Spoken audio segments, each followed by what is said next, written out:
Hello, Kem here, and welcome back to another video. This is my first Path of Exile 2 build guide, and as I'm a big crossbow enjoyer, I've decided to make a Permafrost Bolts and Fragmentation Rounds build as my league starter. I've mainly played Galvanic Shards on PoE2 so far, and as much as I like the skill, I wanted to try a slightly different approach this league and not be a one-trick pony. I'll be league starting in SSF this league, and if you want to keep updated with my progress, please subscribe to the channel, as that would be most appreciated. Okay, so I'll go over some pros and cons of the build now, so you can see if the build's for you. First pro, same skills from Act 1 all the way through to Endgame. So we pick up Fragmentation Rounds in the first area, and then we're able to make Permafrost Bolts, our first uncut skill gem.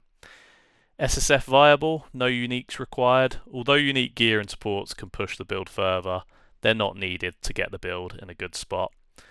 Safe playstyle, ranged and freeze. Tried and tested, and you know what to expect. Obviously, because there's a lot of changes going into 0.5, there's a lot of experimental builds at the minute and theory crafted ones.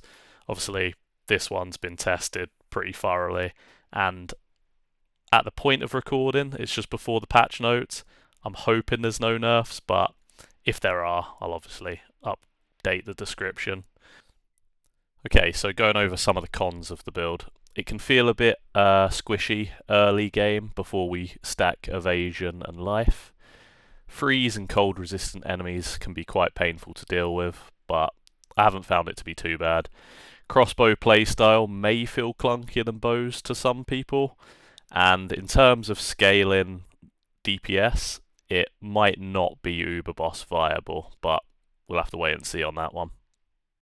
Okay, so I'll briefly go over the mechanics of the build. So it's mainly a 2-button build for clear, but once your damage is in a good spot, it can become a 1-button build for clear. And then on bosses, we also apply mark, exposure, and shock.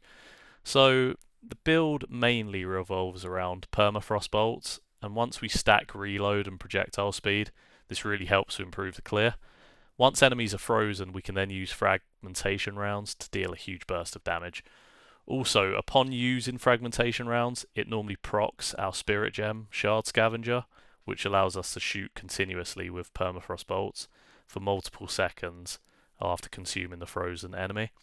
Once you get the hang of this rotation, it's really satisfying to play.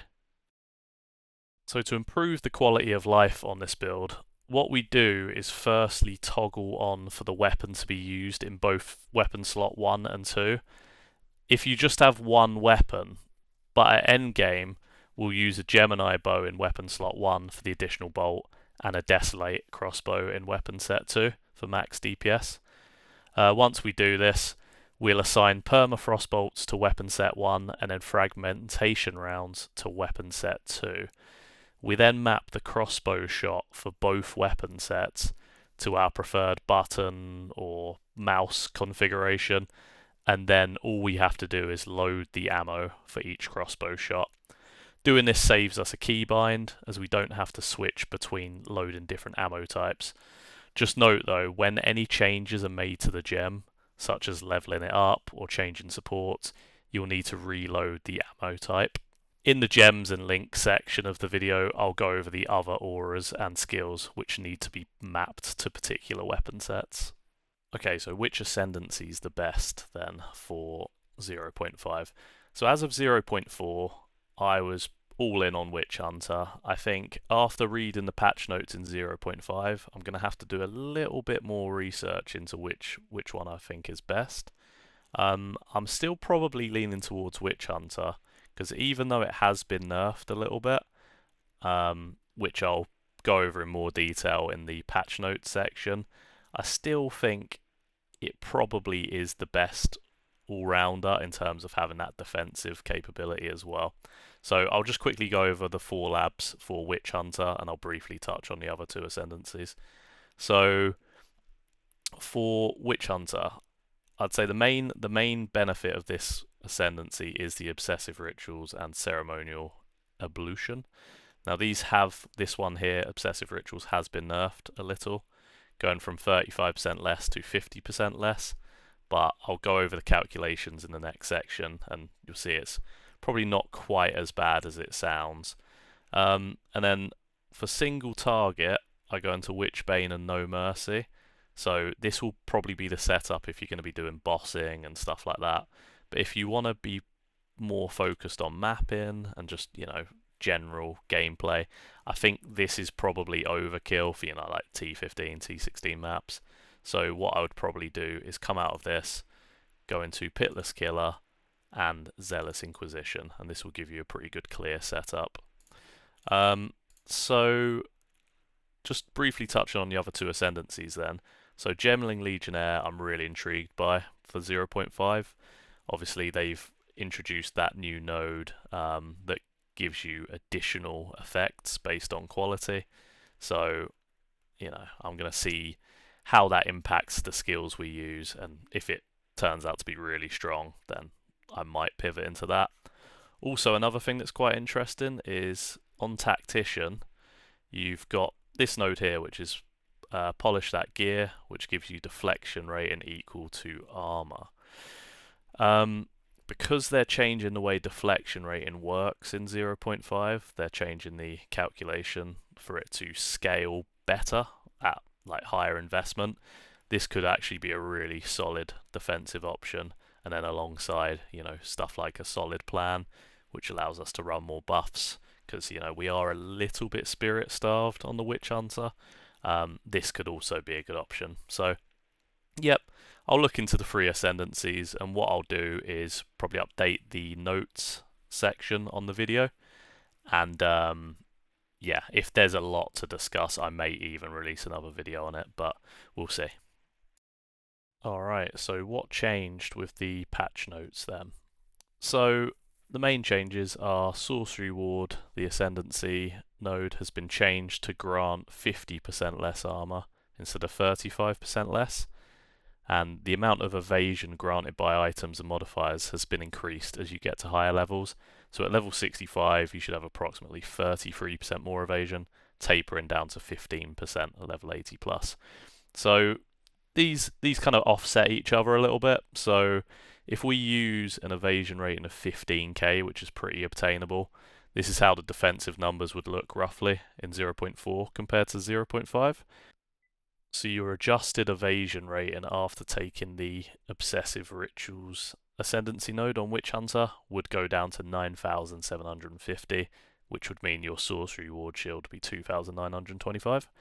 And after taking into account the 0.5 calculations, your base evasion that was 15k before would be around 17,250.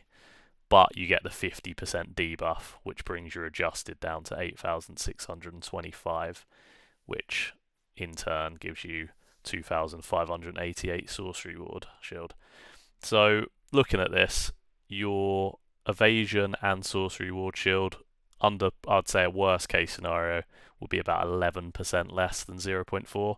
And I mean, considering how strong it was in that patch, I don't think it's going to feel too much different, honestly, especially when you consider the nerfs to Energy Shield that they've also announced this league, which was probably the most comparable form of defense. Picking up deflection rating on our evasion gear pieces could also help bridge the gap more, as this has been buffed going into 0.5. So, as mentioned previously in the Ascendancy section, I'll be reviewing the Gemling Legionnaire and Tactician to determine whether these ascendancies will be the better choice long term. Okay, so looking into the skills now. So I've actually specified what needs to sit within weapon set 1 and weapon set 2, and I'll just go over that now. So Permafrost Bolts we want to map to weapon set 1, and I'm supporting it with Ice Bite, Elemental Armament, Projectile Acceleration, which really helps with the clear alongside Ricochet, and then Freeze. I've also included these two supports down here, these lineage ones that are really strong, but obviously because this is an SSF League Start guide, I haven't included them, but they're good chase items to go for.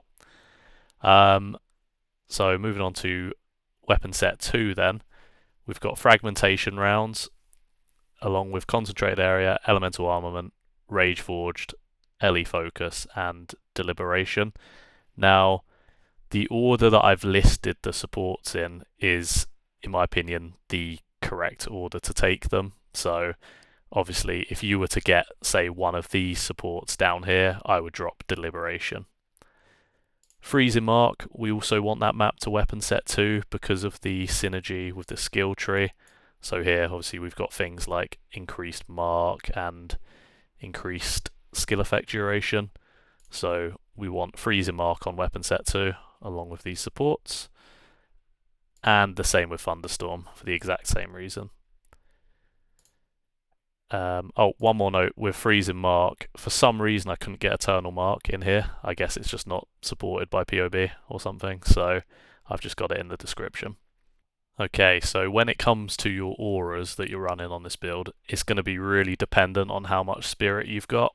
Obviously, what I've got in here, and along with my different loadouts, is what I actually used, but I think what's probably better to refer to is in my notes section, I've got a little bit here that has, depending on how much spirit you have, so let's say you've got 120 spirit, you would refer to this setup, and you're going to have some spirit left over, so you'll add some different supports to them, maybe Deadly Herald to increase Herald of Ice damage, or Precision, Vitality, anything like that.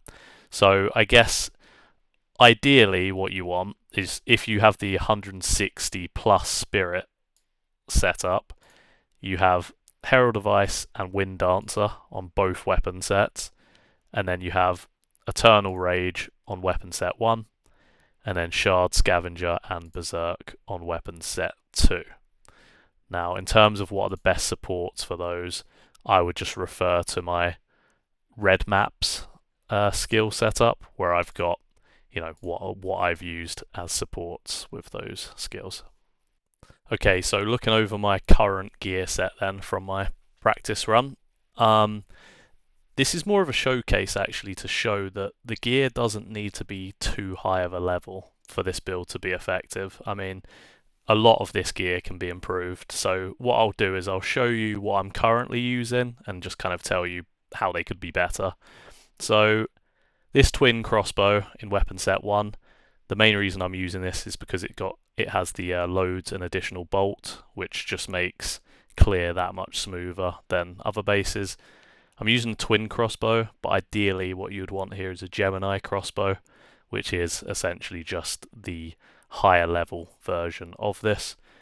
There's two routes you can go with prefixes. You can either go for a really high fizz DPS weapon, or you can go for, just good flat LE rolls like triple LE, or a combination of the two. I actually think that the best outcome would probably be something like percent physical damage, flat fizz, and then flat cold, or something like that as well.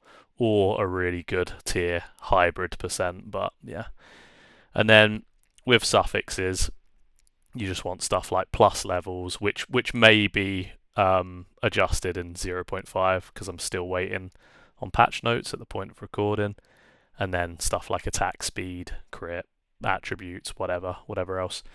Yep, so that's weapon set 1. Weapon set 2, you just want exactly the same stats really, but just a Desolate crossbow because this just has higher damage output, and because you're only generally shooting one fragmentation round, having the additional bolt doesn't really matter as much in this slot.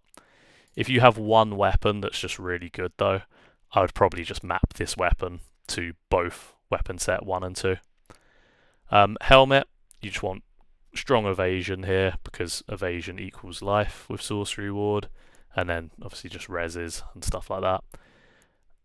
I've got a cold resistance rune socketed in here, but I think within the helmet and the body armor and the weapon, you want to put greater iron runes in because it gives percent fizz in the weapon and then percent evasion in the helmet and body armor, which is obviously what we scale up for our max life and survivability. Body armor, again, just good evasion rolls, reses. This is a pretty mid-tier roll, I would say. It's not bad. The main reason I'm using this though is because of the 54 to spirit. We want to get 60 in total, ideally, so we can run all the auras that we want. Gloves, again, just good evasion, flat damage, deflection rating equal to evasion is also a nice mod to pick up where you can, because obviously as we stack more evasion, this rating is going to be more effective as well. Boots, we want movement speed, life, reses, again, deflection rating, and then within the sockets of any of these items, you just want to be covering your weaknesses. So if you're short on attributes, use attribute runes, short on reses, use reses, etc. And then in your jewelry slots, I'd say amulet is a little bit more specific. I think min-max you want to have 60 spirit on your amulet slot, which kind of frees up your body armor for just more evasion. So how you would do that is you would get the spirit base and also roll tier 1 spirit on it, and that will get you up to the 60 mark, which will allow us to run all the auras. And then really, it's just picking up all of the attributes and reses you need. You can also get plus to projectile skills on the amulet, which is nice, but again, pending patch notes, we'll see how that goes. So yeah, I won't go over all of them individually, but flat damages, life, reses, attributes, essentially. Charms, I don't have much of an opinion on. I mean, I'm running freeze, poison, and stunned ones, but this is kind of flexible depending on what you think is the weakness for you personally. You can just go with whatever here, really. There's obviously some really good unique charms as well that you can pick up. Life Flask and Mana Flask, pretty standard. I only really tend to be using the Life Flask when I'm taking damage over time, because I think Sorcery Ward really deals with hits quite well. So, yeah, that's more for a damage over time usage. The jewels are pretty standard, just projectile speed, attack damage, attack speed, stuff like that. There are a few good uniques you can pick up for this build as well. There are the gloves, which honestly I forgot the name of. So let me just look. Gloves. What are they called? Yeah, these ones. I don't know how to pronounce this. The Cine Aquo. Essentially, they just give you 20% more damage and you freeze enemies quicker. So that's a really good pair of gloves to go for. And then you've also got the Hyres Ire, which is a great body armor. Again, gives you a lot of damage and a lot of evasion if you've not been hit recently. And then also, I would say another good unique is the Heat Shiver, which gives you cold damage as extra fire damage. Now, I haven't included these in my gear set because, this is just purely the gear I ended up with in SSF. I thought I'd show a quite ethical run. But if you can get one of those uniques in the build as well, it's going to feel much nicer. I think if you go for 2 or 3 of them, you're going to struggle with either attributes or reses or something like that. So just fit them in where you can. I'd probably say Heat Shiver is the easiest to slot in and probably the most effective out of the 3, and maybe the gloves as well. But yeah, it's just fit them in if you can, really. Okay, so I'll quickly go over my passive tree and sort of some of the decisions I made, mainly around weapon sets, because I think that's the thing that probably needs a little bit more explanation, but I'd say everything else is pretty self-explanatory. And you can refer to the leveling POB, which, I'll go over leveling in the next section. But, yeah, you've got early maps, mid-tier maps, and then red maps. And this is kind of my current tree, and this is the one that sort of ties into having 4 labs done as well. So just to go over some of the weapon set parts of the tree. So see here, we've got enemies are intimidated for 4 seconds, and then obviously a mobilization build-up. Now, I've got this mapped to weapon set 1, because, a mobilization build-up, we'll be using Permafrost to do that, which is mapped to weapon set 1. Obviously, we'll intimidate enemies as well when immobilizing. And then for weapon set 2, we've got the increased damage against immobilized enemies, because that's, you know, what we finish people off with the frag rounds. Obviously this is weapon set 2 as well, mainly for the extra skill effect duration, for Thunderstorm and Freezing Mark, but then we've also got attack damage as well for frag rounds. Here I've gone into these projectile speed nodes, and obviously there's AoE as well, which synergizes well with Permafrost Bolts, which we've got in weapon set 1, because projectile speed gives us more range. So the more projectile speed we have, the more kind of off-screen we can hit and freeze enemies, which is also a defensive layer in itself. Obviously we pick up evasion nodes here, damage, some LE pen here, again for frag rounds.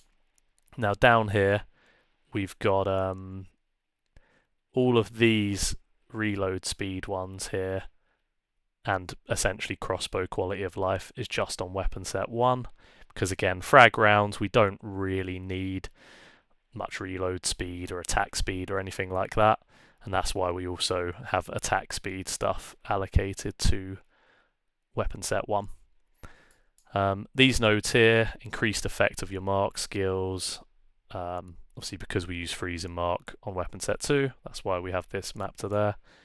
Skill speed, movement speed, again, just to help with the Permafrost Bolts. Increased damage while within 2 meters. When we're using Fragmentation Rounds, we're generally on top of a boss or a rare, so this is pretty much only effective for that. This wouldn't really be helpful in weapon set 1. And then up here, again, just more penetration, just to try and one-shot bosses. And then, yeah, the rest of it really is just picking up damage where we can, and more evasion. And then obviously down here we've got these attribute nodes as well. I think naturally you'll probably have more blue supports, so being immune to chill is just a really nice quality of life as well when you're mapping. But yeah, like I say, you can refer to the other loadouts as well for different stages of the skill tree as well. Okay, so when it comes to leveling this build, it's pretty enjoyable to do. Like I said in the pro section at the beginning of the video, you can use the same skills all the way from level 1 through to endgame. So obviously the build revolves around Permafrost Bolts and frag rounds, which is really nice, and it's quite a smooth league starter. So what I'll do is I'll briefly go over each act and what trees, or what we'll do with the passive tree. So early on, you just want as much damage as possible, really. So I just come down here, pick up all the proj damage nodes, and then rush these increased damage with 2-hand weapons. Obviously, in Act 1, it really is important to just pick up any flat damage where we can. So just keep upgrading your crossbow where you can, get flat damage on rings and gloves, and you should be having a pretty good time. Now, like I've said a few times in the video already, there's different loadouts, and these obviously correspond in all sections. So if I have the Act 1 loadout, this shows the actual skills I was using in Act 1, and then my gear as well. So this will be what I had at the end of Act 1, and it will be the same for each area. So if you look at my crossbow here, pretty average, and that was able to do the Act 1 boss pretty comfortably. So yeah, not too much is needed, and I found this build pretty enjoyable to level. So just moving on to the other bits of the tree now.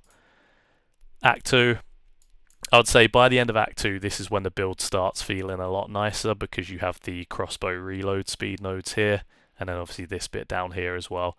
I think up until this point, the build is a little bit clunky, but yeah, by the end of Act 2, it starts feeling a little bit closer to what you expect from a build like this at endgame. And then obviously Act 3, we just keep expanding out these areas here, picking up more damage.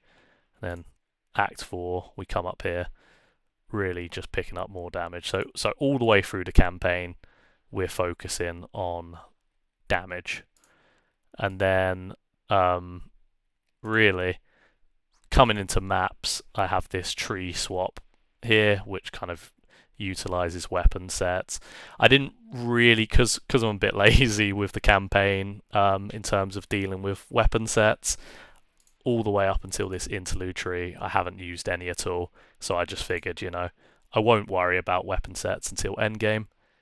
You can use this tree swap here, which is, I think this is, level 64 tree, roughly. So, yeah, going into maps, this is the kind of setup you want. And then if you refer over to my endgame POB and pick up the early maps, that's where you'll go next when it comes to the passive tree.